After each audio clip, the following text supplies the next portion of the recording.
couldn't join. All right, so yes, let's talk about, I think, 7 tips and all. Tip 1, always take deep breaths to relax. This is even good when you are exercising, where you deliberately take in deep breath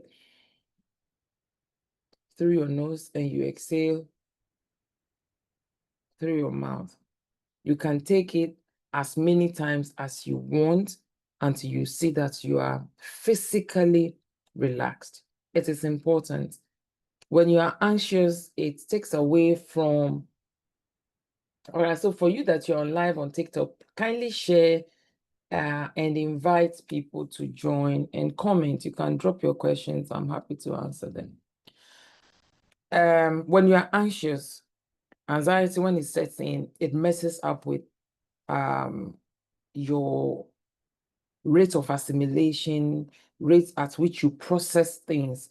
So it's important you relax. Whether you are studying, you are answering questions on your own, or when I start showing us the questions now, what is the worst that can happen? You will get it wrong. And then what? That is it. The world will not come to an end. You will not break one leg. You will not lose sight. I mean, nothing. Right? What would actually happen when you get a question wrong is the likelihood that you will never forget the answer. Okay? So always take deep breath to relax. Then 2, read each question carefully to the end. Often people read questions and then stop reading midway because they assume what the end would be, or they assume they know what the question is all about, and then they pick the first option that they think fits, or they start looking for an option that suits whatever they are preempting. Even if you assume you know the end, read the question to the end, and not just reading to the end, read the question carefully. Like you should be reading like you are looking for something missing in the question. So read each question carefully, and don't read. Let's say you started answering the question, you go to question 3, and you are linking question 3 to question 2, when nothing whatsoever told you that you should do that. So read each question as standalone, unless there's an instruction that says question 3 is a follow-up of question 2. Tip 3, understand questions from PMI's perspectives, not from yours. See, I have been in the group we have, some people will answer question and say, that is my belief. That is what I think. Who cares about what you think?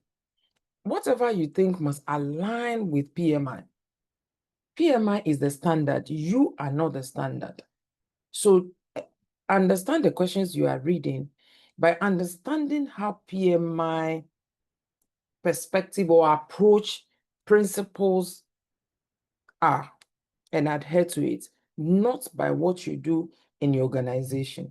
Because you can be doing things wrongly and they can be working, but I can assure you that they are not sustainable or they are not transferable. So that's tip 3. Tip 4, read all the 4 options in each of the questions before settling for one.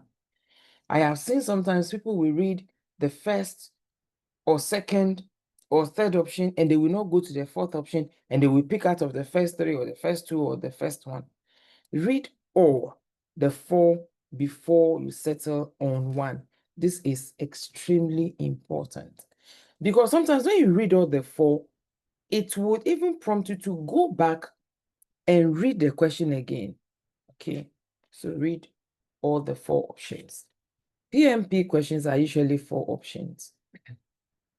Tip 5, note the time at the top right corner of the page and mentally assess your speed intermittently.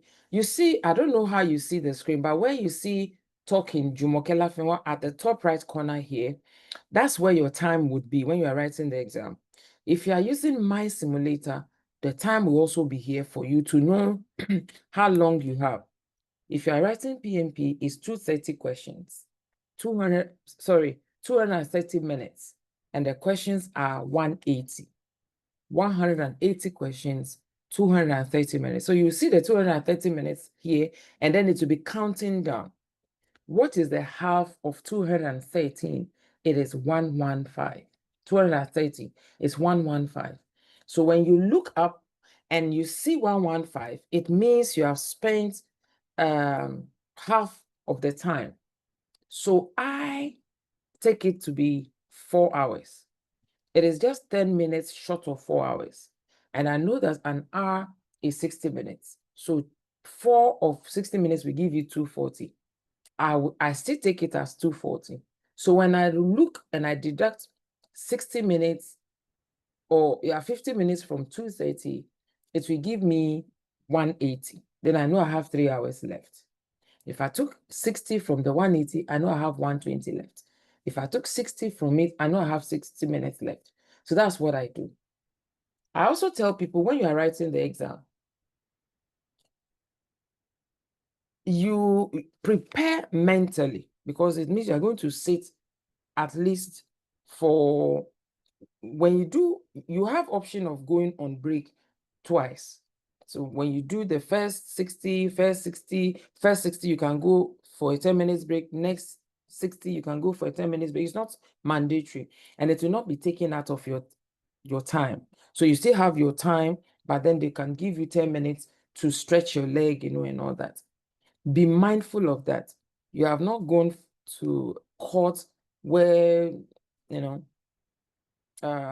wrong move. Of course, any wrong move can put you in problem. When you go, I'm familiar with Total House. It's like a cubicle.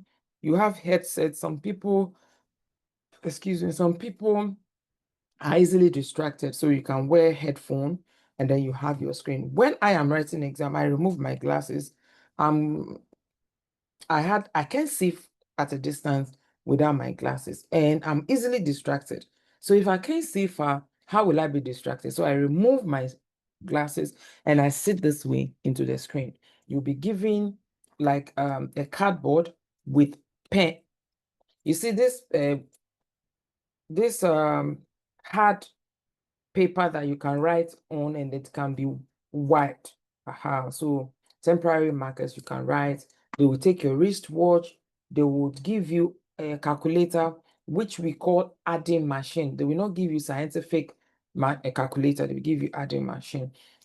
So it's you and your God. If you are wearing long sleeve, they will ask you to fold this so that they can look at your arm. If you have not written anything there, they will ask you to go and wash your hand and give you sanitizer. If you went with hair like this, they will ask you to move your hair so that they can see the back of your ears. For me, they had wanted me to remove my locket, and I had to tell them what the locket meant to me. And I pleaded. And thankfully, they allowed me to wear it because I'm wearing a locket that you could open and close. What again? Then your jeans. Okay, so I'm a jeans person. So they ask you to put your hands inside your pocket and pull it out. They want to be sure that you have not hidden anything. So these are some of the things. So when you go and you are doing this, don't be bothered. I usually get to the exam center 2 hours at least to the exam. If you go there and there is space, even if you schedule your exam for, say, 11 o'clock, if you go there 9 and there is space, you'll be allowed to write the exam. One thing I also realize is if you're writing the exam, let's say on Friday, today is Monday, tell yourself you have up to Thursday to study. Usually on the day of exam, you are too anxious to be learning new things.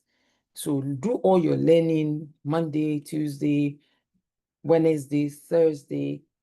Thursday, sleep well. Sleep well, because when you sleep well, the tendency or your ability to remember things is better than when you have not rested well. And then Friday, you go and write the exam. I usually don't take 8:30 because I don't want to rush and run the risk of not getting to the exam center before 8:30, because you have to be there at least 30 minutes so that they check you in. If you do not get there before the time, you may not be allowed to write the exam. They will tell you if you are boarding a flight and you miss the boarding time, would you be able to fly with them? So I usually take 12. It gives me enough time to wake up and not rush, drive. In case I met traffic, I will not be overly anxious. then I go in. Usually, so if I pick 12, by 10, I'm there. So sometimes I will have to write the exam maybe 10:30, 11, depending on the center. So all this that I've spoken about are some of the mental preparation that you need to do before you write the exam. Because people struggle with time. And that is why I went in for the kind of simulator that I use, because you would have had opportunity to write 4 different exams that will be 180 questions, 230 minutes. So you can tell what your speed is like, and all that. Yes, something that I've also left out. When you are writing an exam, you have opportunity to mark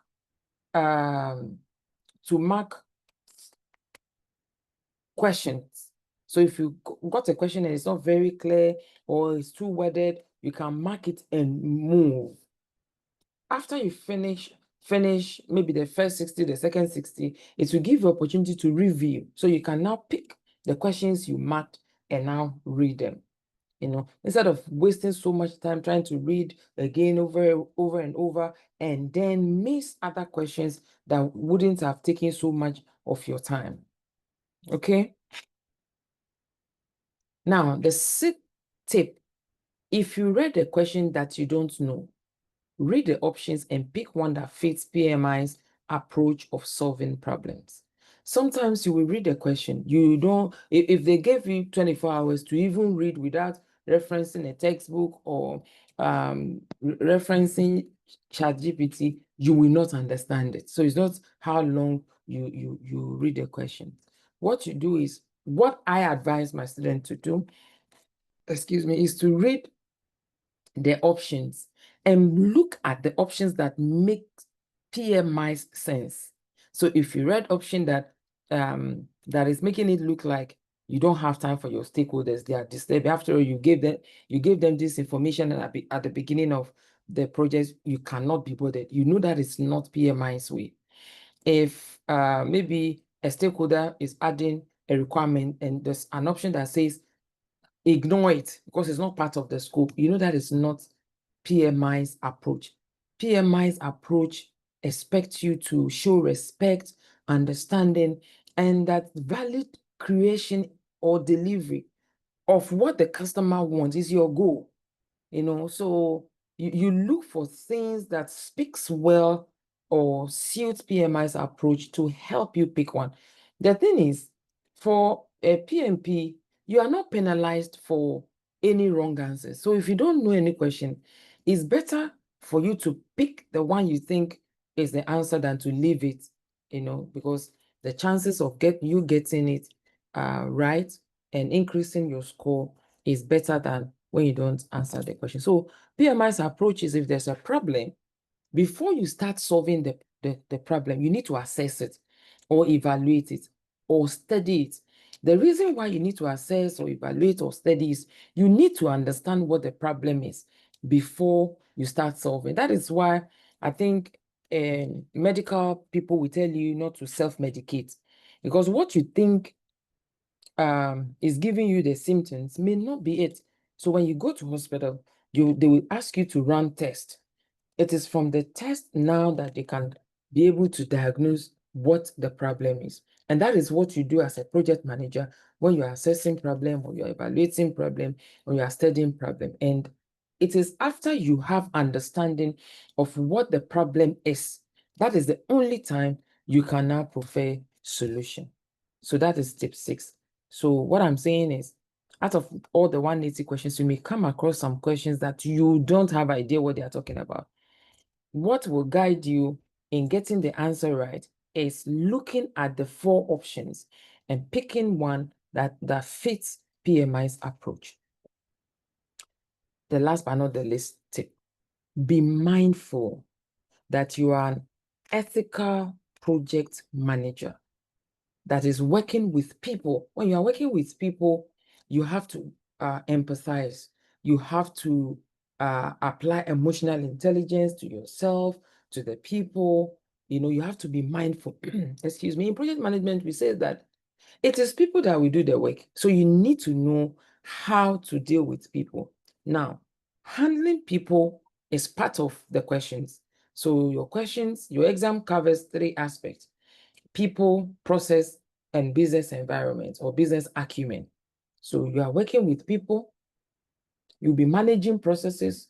The processes will come up as a result of you working with your team, and then you come up with your WBS, if it is predictive, if it is adaptive, you come up with your sprint or iteration plan, where the work that will be carried out in a particular iteration.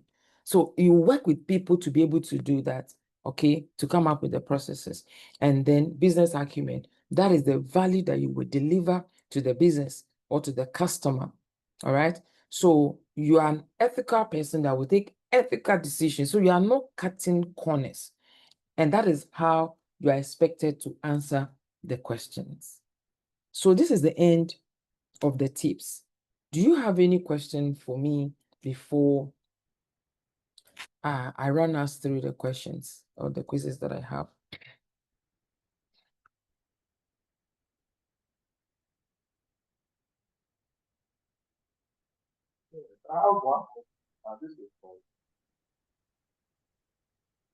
Do you have any question for me?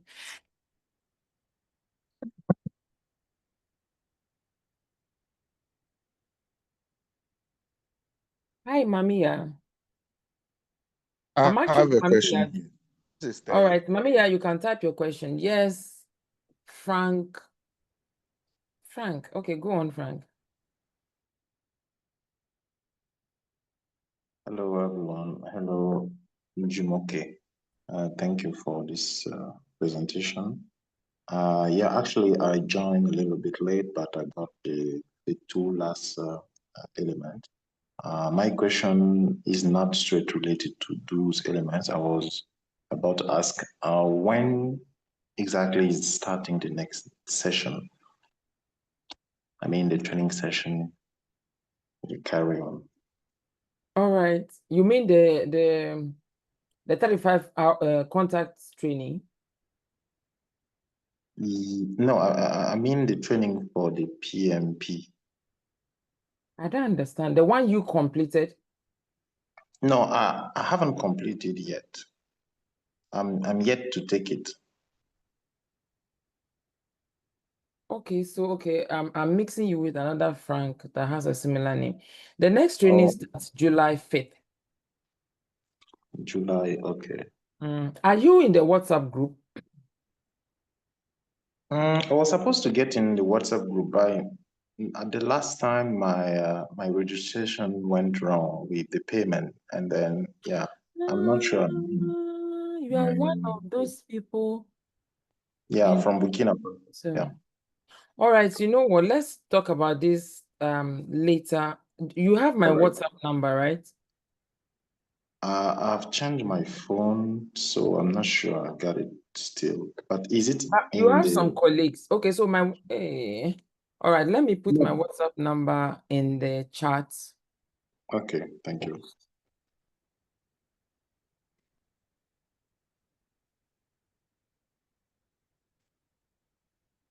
And I must confess that this number is everywhere on social media because as president of PMI Ghana for 4 years, my number was used largely for all the communication. So sometimes I get messages that are not very pleasing, so I will not respond. So sometimes it takes a long while for me to go through messages. So if you send me a message, be rest assured that I will respond. Okay, it may take a while, but I will respond.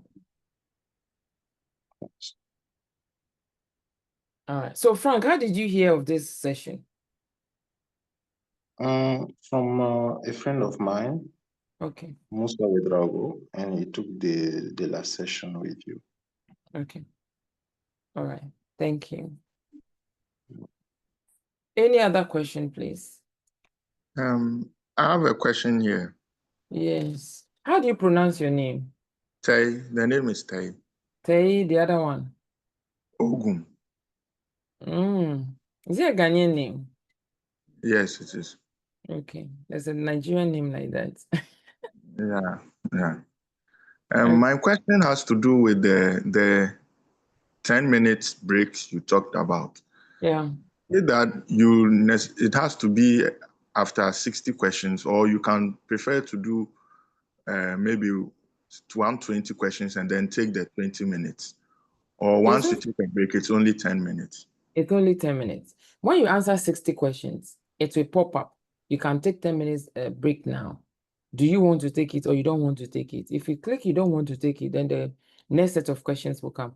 If you say you want to take it, it will put the exam on pause, then you go and come back in 10 minutes. If you opted out the first time, the second time it will be 10 minutes. Okay, thank you. Welcome. I remember the last time I went to write exam, PMO, Project Management Office Professional. A lady was writing the PMP and I was outside because that's another story for another day. I think I did a video on that. I'm not sure I posted it on YouTube, but it's on my TikTok. So I was outside because I changed my name when I got there. You know, my name is quite long, so I reduced it. When I was applying for the exam, I saw somewhere that says that the name here must match your ID. So I quickly edited, but I knew that it wouldn't have gotten to the center. That's one thing that you should be mindful of.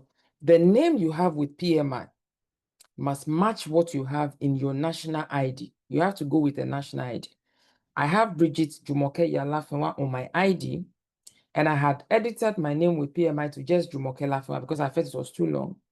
And so when I got there, I was not allowed to write the exam because even though I've been going there, but what is on the system doesn't match what is in my ID. And so they wrote to PMI, but yours truly knew that PMI has a WhatsApp chat line. So I decided to chat with the chat line. And of course, I had my passport data page. I knew my PMI ID, my home address, my telephone number, because they had to use that to verify if I was the actual person.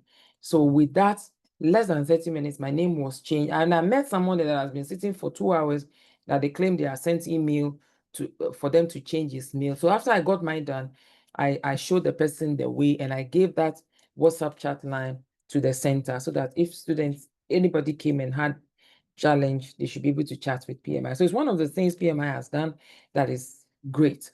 But to spare yourself, ensure that the name you have with PMI matches the name on your ID, because you have to go with a national ID, yes.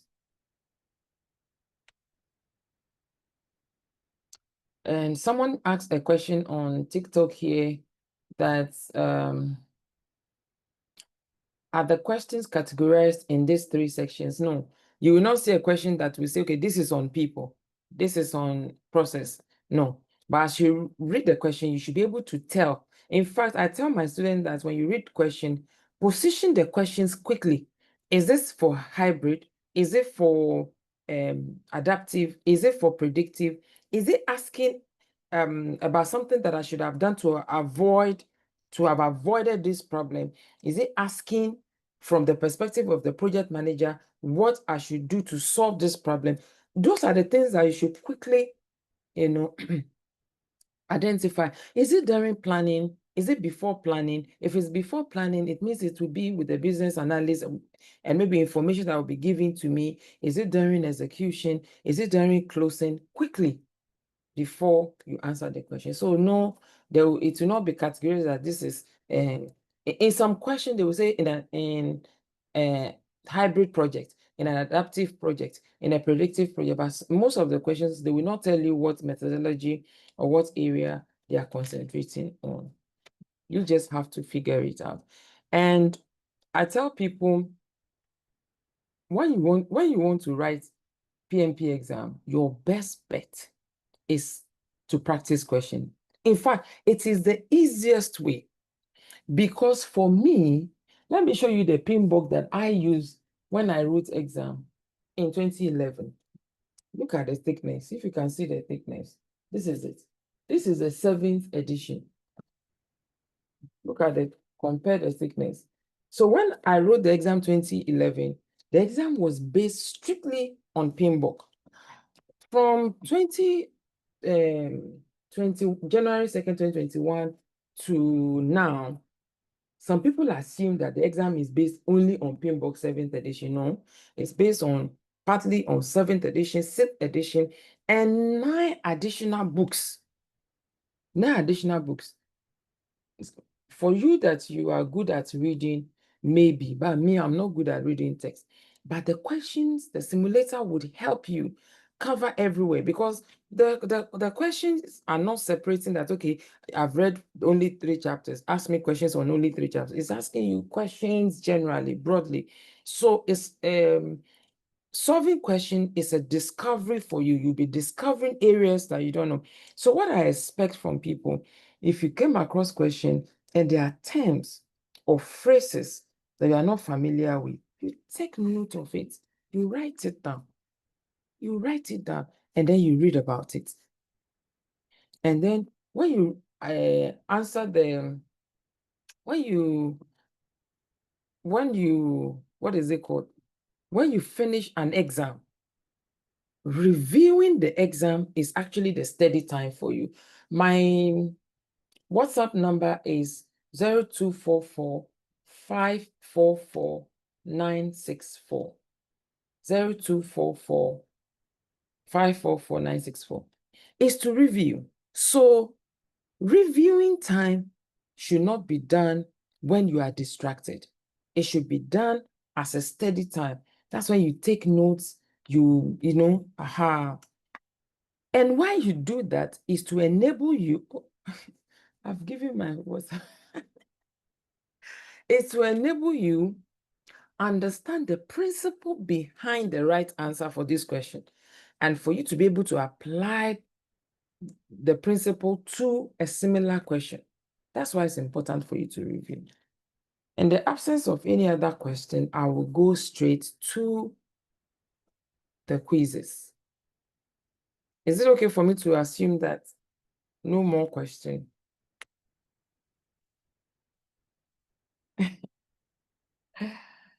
Okay, so first question. I want someone to read this question for us.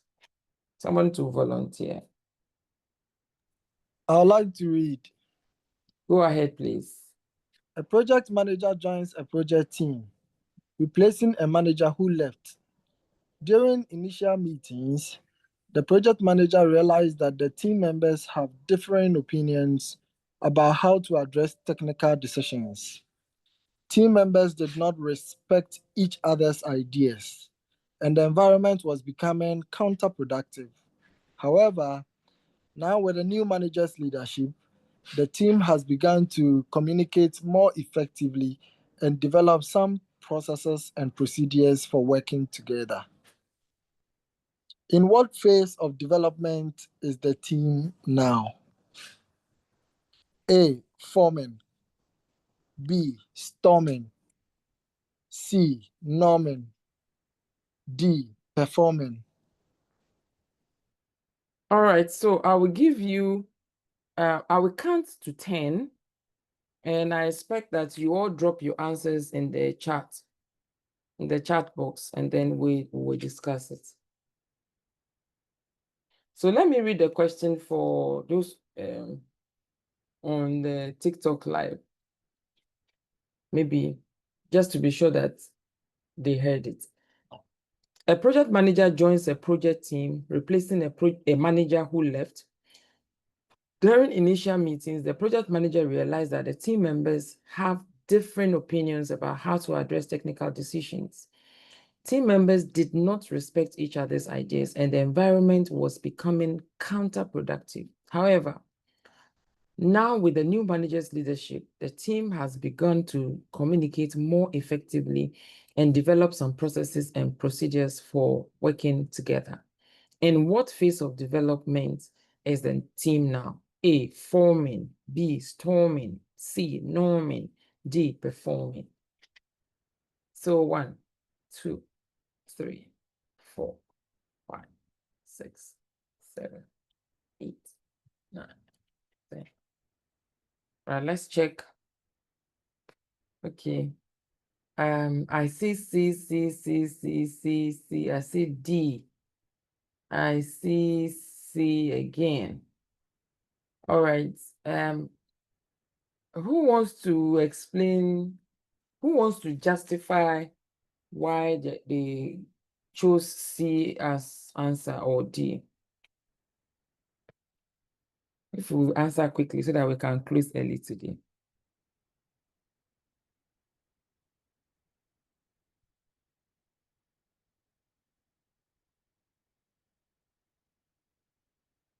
All right, let's look at what the answer is. The answer is C. I don't know how many of you remember the 5 stages of team formation. You have forming, storming, norming, performing, and adjourning. Forming is when you bring the people together, and then because you bring people together with different mindset, different temperament, there will be conflict, you know. And people are not very sure of their roles and responsibilities initially, so it leads to storming, you know. And so when you are managing a team of people and there is storming, you want to know where you are. If it is maybe immediately after the team formation, you should not panic. It's the norm that when people are brought together, it would happen. Then after that, they will now start to, maybe people are setting boundaries. People understand what they are supposed to do. So the conflict will start reducing. So that is when the norming comes in. I understand that for Frank, if I use left hand to give him something, he will get angry. I know that if Eric organizes his table, he doesn't want things to be moved, you know. So we are all respecting each other's boundaries, and now we know our jobs and we are focusing on getting the job done. That is storming. Then that's norming. Then from there you move to performing. Now you are now working. Once you complete the work at performing, you adjourn, because once you finish what you're supposed to do, everyone goes back, and that's when people will be saying, oh, I will miss you, oh, I'll miss. So these are the 5 stages of team formation, and you need to know their characteristics, because something on this topic, team formation, will come out, or is likely going to come out. Let me put it that way. So let's go to question 2. I need a volunteer to help read the question. A project is comprised of 3 highly dependent parts, each being completed by its own project team. The team leader, worried that conflicts might arise when the outputs from the 3 teams are combined, asked for advice. What advice should a project manager provide? A. Identify potential conflicts and then arrange for a weekly joint meeting with the members of the 3 teams to review each other's work. B. Decide which team's work should be prioritized, then delay the work from the other 2 teams to ensure there are no conflicts. C. Document conflicts as they occur and take action to remedy any problems that arise. D. Continue to let all 3 teams work simultaneously, recognizing that conflicts can be addressed at the testing phase. All right. This is quite lengthy, so I'll count to 15 before I reveal the answer. Excuse me. So 1, 2, 3, 4, 5, 6, 7, 8, 9, 10, 11, 12, 13, 14, 15. All right, so C A. All right, let's check it out. Let me clap for you. All right. You need to first identify. I think part of what the tips I gave, that you need to first understand the cause of what you want to resolve before you start resolving. Now, one of the errors people make is when you see the question, you know what the problem is. So you skip the identification or evaluating or studying the problem. Never skip it, especially if you see option that talks about you trying to identify, understanding, studying, to be able to do that. So I'm happy you all got it right. So the next question. Consistent communication is important for ensuring a lower probability of issues and successfully addressing existing risk. This is just additional information. All right. Question 3. An unresolved conflict between a member of a third-party vendor's team and a member of a project team is causing disruption. The issue is escalated to the project manager. What should the project manager do first? A. Meet with the vendor to discuss the issue. B. Place this item on the backlog. C. Draft and send a contractual letter to the vendor.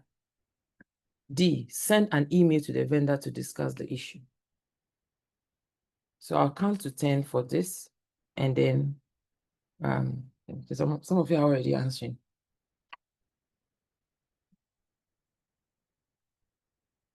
All right, so 1, 2, 3, 4, 5, 6, 7, 8. Okay. I see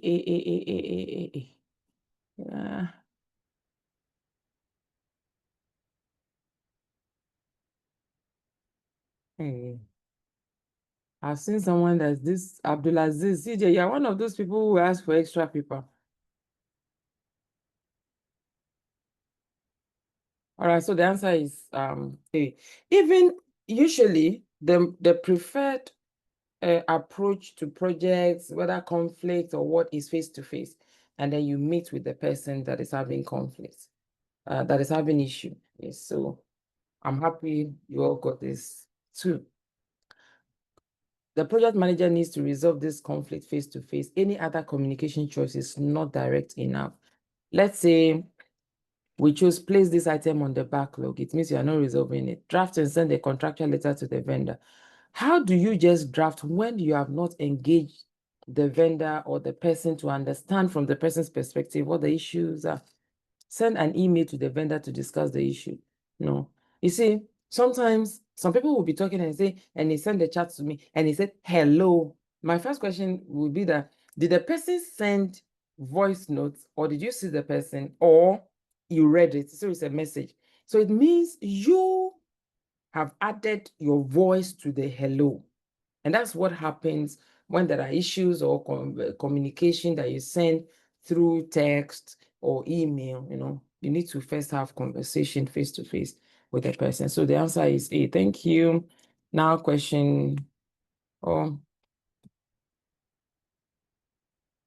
am I going back? Okay, question 4. A project team is comprised of local and virtual team members. To manage scheduling priority conflicts among team members, the project manager schedules a video conference call. Which conflict resolution technique does this statement demonstrate? A. Smooth/accommodate. B. Collaborate or problem solve. C. Force or direct. And then D. Compromise or reconcile.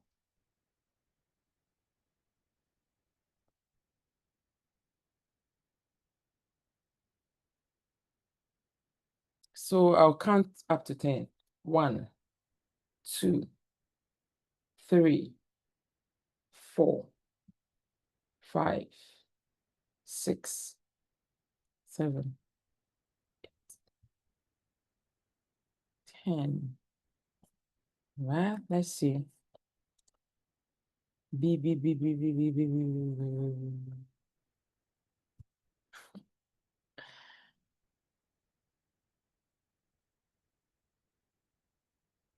Okay.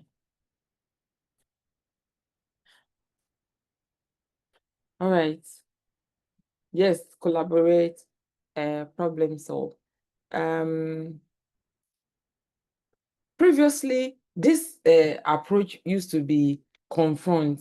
you know, and you see, when we hear confront, people just feel it's combative in nature. It means head on. You are trying to solve the problem. And for you to do this, this meeting, this video conference call that the manager is calling is to be able to hear what the issues are and to be able to resolve it. So I'm happy we all got that as well. Question 5.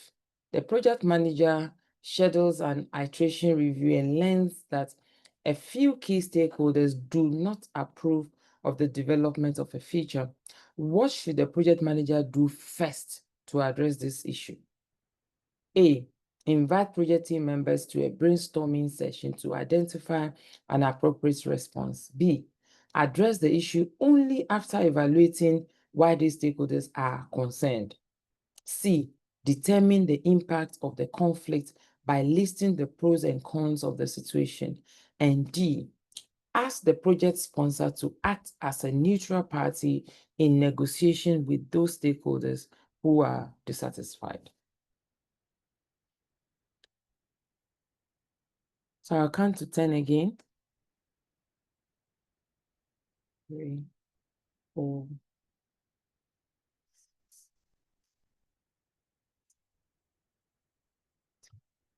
I see only 4 answers. What's happening?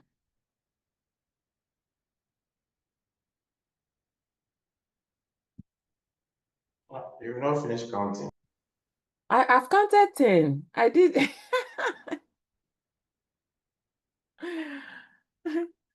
I've finished counting. So let me check. I see B, B, B, B, B, B, B, B, B, B, B, B, B, B, B, B. I see C, I see A, I see B. I need 2 people to justify their answers for me. I need 2 volunteers to please tell me why they chose what they did.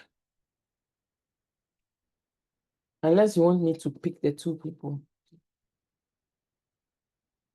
Do you want me to?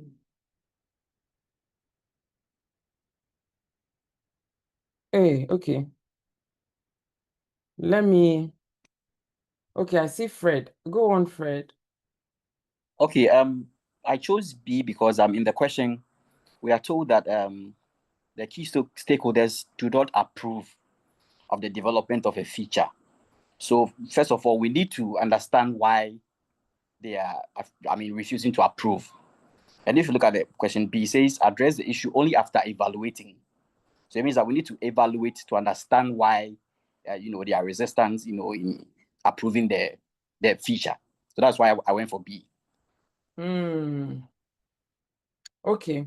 Yes, who chose something different from B?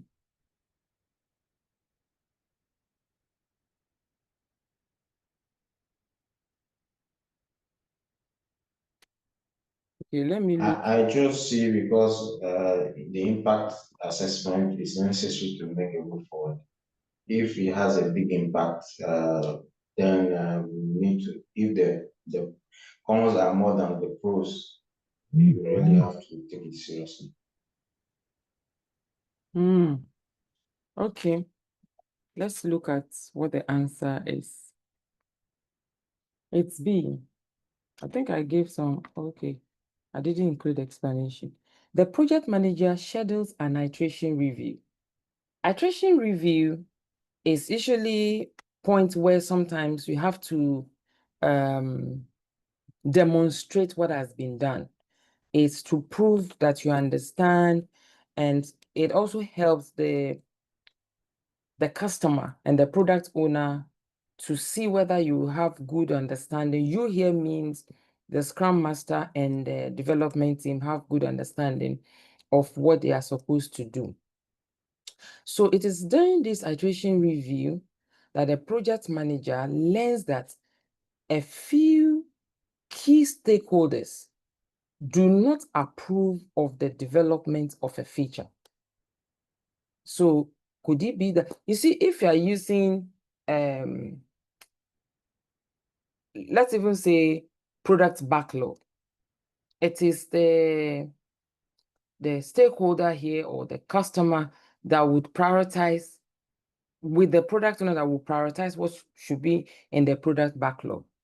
Now, the product owner and the team would agree on what you call definition of done.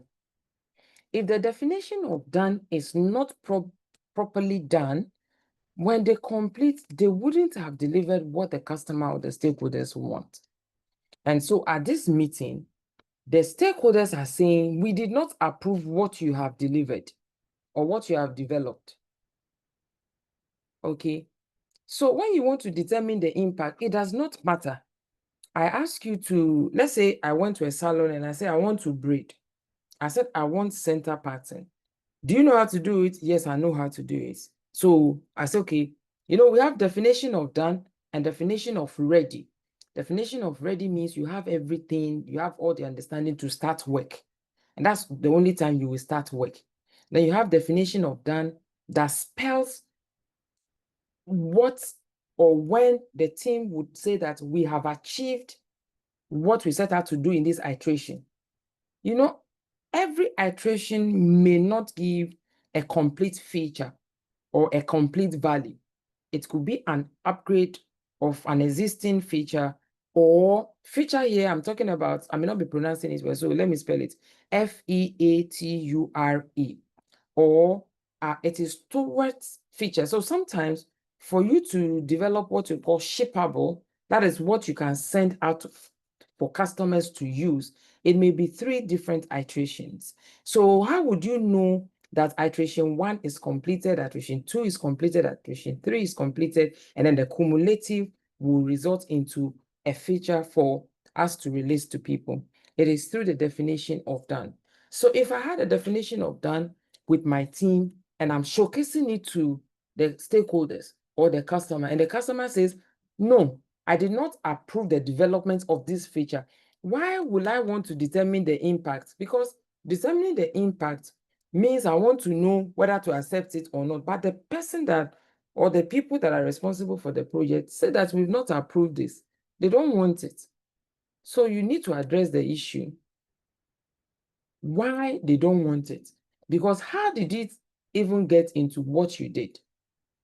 How did it pass through? Did you miss something for it to have been included in your iteration to the point of iteration review? I hope vous comprenez. Oui, madame. Dorcas, do you speak French? No, please. Okay. So question 6. Today I was hoping I would finish in less than an hour. Question 6. At a weekly project status meeting, a key team member expresses concerns about the overall approach documented within the project management plan. The project manager is surprised because the team is in the process of executing an important component of the project and the concern has not been raised before. What steps should the project manager take? A, update the risk register to document the concerns, then continue with the meeting's scheduled agenda items. B, recognize that the concern must be discussed and resolved prior to continuing with the meeting's agenda items. C, address the team with a generic reminder about meeting etiquette, then ask if the team wants to use the time to discuss the concerns raised during the meeting. D, acknowledge the team members' concern immediately, continue with the scheduled agenda, then privately meet with the team member to understand the concerns expressed. What is the right answer? I will count this, I'll count up to 15. 1, 2, 3, 4, 9, 6, 7, 8, 9, 10, 11, 12, 13, 14, 15.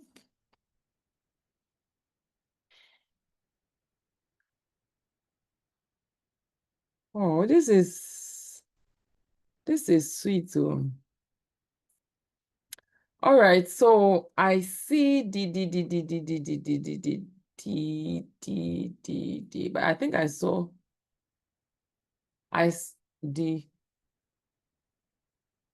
Okay, is this part of, okay, the B is, all right, can someone explain why they chose D?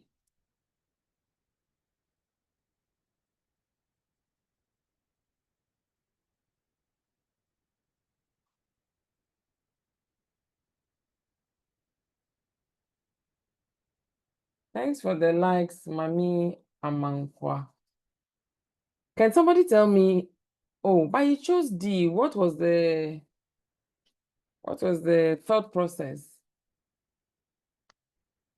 Should I call someone? Dorcas, why did you go for D? Okay, madam. So I chose D because D depicts that the leader or the project manager shows some respect or emotional intelligence to the team members and what they are about to do. So it matches what the step the project manager is to take to address that issue. That's my understanding. Thank you. All right, thank you. If you look at C, it goes against team meeting etiquette. When you start project, you would have what you call team charter.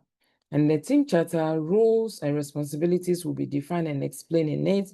You also have ground rules. And part of what you will indicate in the ground rules are how meetings will be held. Meetings will be time boxed. Every meeting will be 1 hour. Agenda will be set before the meeting. Minutes will be taken during the meetings. You will indicate the number of days that project team members need to be notified before the meeting is conducted, and how many days after the meeting minutes are supposed to be sent to all the attendees. And it's very, very important that the agenda, what is itemized in the agenda, is what each meeting should address. So you cannot say something came up, then you sideline all the things on the agenda and you start addressing it. And that's what this is depicting. Address the team with a generic reminder about meeting etiquette, then ask if the team wants to use the time to discuss the concerns raised during the meeting. You should not even be asking, talk less of engaging in it. So C is outrightly wrong. Update the risk register to document the concerns. You don't even understand. The person has just presented it to you. You've not looked into it. So how do you update the risk register? Updating the risk register means you agree or you understood what the issues are. Recognize that the concern must be discussed and resolved prior to continuing with the meetings. It means you want to put the meetings on hold and then discuss it, and that's not it. Acknowledge the team members' concern immediately. That's the emotional intelligence Dorcas mentioned. Continue with the scheduled agenda because that is why this meeting has been scheduled. Once the meeting is over, you will meet with Jumoke. Maybe I was the one who raised it. We want to understand my concerns and then try to see whether it's valid or not valid, because sometimes people raise genuine concerns to them because they don't have enough information. Okay, so D is the right answer as indicated, as most of you picked. Conflict is best addressed in private first to better understand the concern being raised. Addressing the concern after the meeting gives the project manager an opportunity to verify the concern and determine needed next steps without disrupting a large meeting. Okay. Then question 7. Someone should please read question 7 for us. Question 7. Certain key stakeholders are dissatisfied with the development of a key feature of a project. They express their dissatisfaction during an iteration review meeting. What should the project manager do first to resolve this issue? All right. A. Gather the project team for a brainstorming session and identify a solution. B. Identify the reasons why there are issues with the feature, then address the issue. C. Create a list of the pros and cons of the situation to define the impact of the conflict. D. Add a neutral party, such as the project sponsor, to function as a negotiator with the stakeholders. All right. So over to you to answer the question. So I'll count to 15 for us to discuss what the answer is. So 1, 2, 3, 4, 5, 6, 7, 8, 9, 10.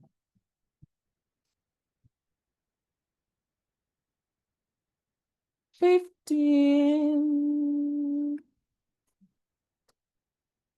Madam, I think we have answered this question before, or it was similar. Yeah, I think it's a similar one with regards to Yeah, question Yeah, 5 it's a similar also. question. yeah, Question yeah, 5. yeah. Okay. The same or similar? I think Similar. it's Similar. similar. Yeah. Mm-hmm.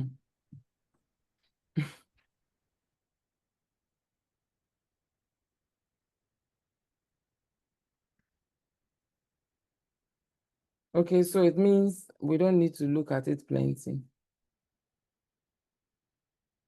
All right. The answer is B. Identify the reasons why there are. Was it last week or last 2 weeks? I had 2 questions, and despite the fact that I was the one who put the questions together and I put like justification like this, momentarily I was confused and it looks like there were 2 questions, and it was one of the people on the call that pointed the difference out to me.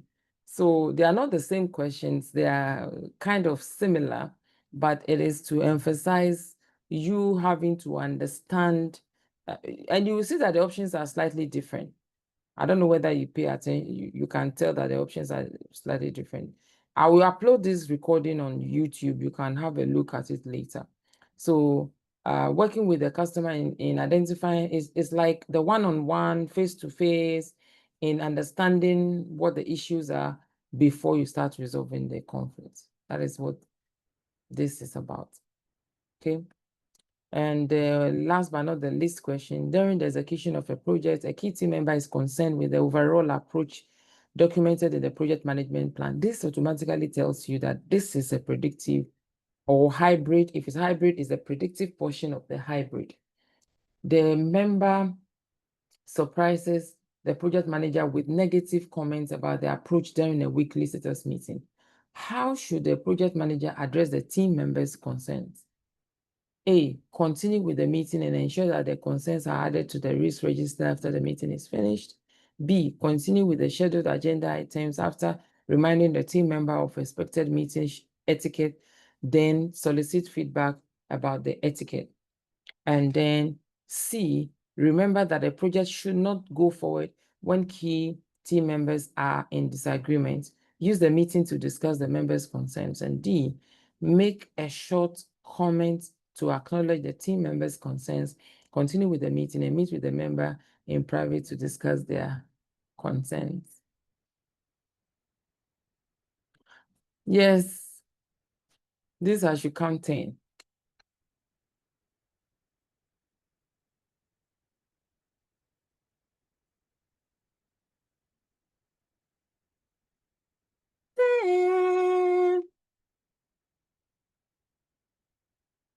Okay. If anyone got this wrong, I should scream at the person. So in today's session, we have 4 questions. 2 are towards the same angle and 2 are towards the same angle. Now on Friday, I had 2 people write the PMP exam on Friday for my class, and the first person who called me sounded very happy, but when she spoke, okay, so I can stop recording. When she spoke, she said she's not sure whether, so, a moment please. She's not sure whether